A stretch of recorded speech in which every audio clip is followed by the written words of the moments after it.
দীর্ঘ 13 মাস পর বড়ুয়ার বিধায়ক জীবনকৃষ্ণ সাহা তার বিধানসভা কেন্দ্রে এলেন, তার বাড়িতে ফিরলেন। সেখানে তিনি বলেন যে আমাদের এখানে যথেষ্ট যোগ্য নেতৃত্ব, ব্লক নেতৃত্ব ছিল, তারপরেও যদি বিধায়ক থাকতো তাহলে হয়তো পঞ্চায়েতে আমাদের অনেক সিটে আমরা হেরেছি, এটা ঠিক। এবং লোকসভাতে আমরা অনুপস্থিতি, এতে কি হবে সেটা বড় কথা নয়, বড় কথা এটাই বড়ুয়াতে প্রান্তিক মানুষের মমতা ব্যানার্জির উন্নয়নমূলক প্রকল্পগুলো পাচ্ছে কিনা সেটাই আমাদের দেখতে হবে।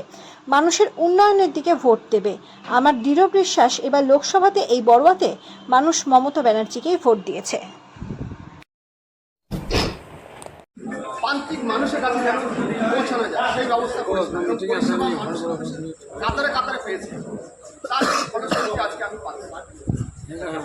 পঞ্চায়েত নির্বাচন যে সময়টায় গিয়েছে আপনি তখন ছিলেন না, এবং সেই পঞ্চায়েত নির্বাচনে এই বড়ুয়া পঞ্চায়েত সমিতি সহ বেশ কয়েকটি পঞ্চায়েত শাসক দলের ছিল, কিন্তু হাতছাড়া হয়েছে। সে আবার 13 মাস পরে যে মাঠে নামছে, সম্ভব কি এর আবার ঘাসফুল ফোটানো বড়ুয়া দেবে?